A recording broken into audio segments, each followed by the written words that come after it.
লক্ষ্য আৰু উদ্দেশ্যলৈ আগবাঢ়ি গৈছিলো। জাতিক কেতিয়াও গাদ্দাৰি কৰা নাছিলো।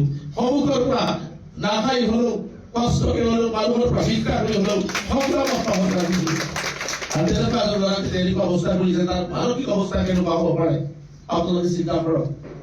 আৰু সেই মোৰ দেউতাক মৰাৰ দিনাখন যি পৰিৱেশ হৈছিল মোৰ ঘৰত, সেই অনুৰূপ পৰিৱেশ মোৰ ঘৰত তিনিদিন গৈছিল। কিন্তু কাষত থিয় হ'বলৈ হয় দুই চাৰিজন শুভাকাংক্ষী বহুত ভাল পোৱা সেই দুই এজন মানুহৰ বাদে আজি ভূপেন বৰাৰ চৰকাৰত যেনেকে আজি আঁঠু লৈছে যাই সৰ্বভাৰতীয় কংগ্ৰেছ দলে সেইটো এটা ফোন পৰ্যন্ত তেওঁলোকে কৰিবলৈ সাহস কৰা নাছিল।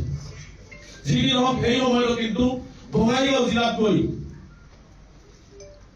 ৰাজমল চাহাবে বালাপাৰাত গৈও কিন্তু কৈছিলে যে মোৰ এই সংগ্ৰামী কণ্ঠটো জীয়াই ৰাখিবৰ কাৰণে মোৰ দলৰ ৰাস্তাটো এতিয়াও খোলা আছে।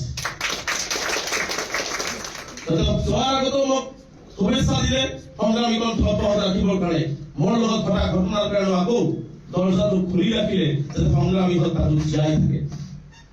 আৰু মই সেইদিনা কোন লৈছিলো যে মোক যিহেতু মোৰ সংগ্ৰামী কণ্ঠটোক যিহেতু জীয়াই ৰাখিব বিচাৰিছে মাননীয় মোৰ নগদ চাহাব, আৰু মই সেইদিনা সিদ্ধান্ত লৈছিলো, মই পৰিয়ালৰ লগত কথা পাতিছিলো, মই দুজনকে বিধায়কৰ লগত কথা পাতিছো, আমাৰ নজৰুল ইছলাম চাহাব মুজিবুৰ ৰহমান চাহাবৰ লগত কথা পাতিছিলো যে নহয় মই জীয়াই থাকিব লাগিব, সংগ্ৰাম কৰিব লাগিব আৰু এই কণ্ঠ মই আগবঢ়াই লৈ যাব লাগিব জাতিৰ কাৰণে।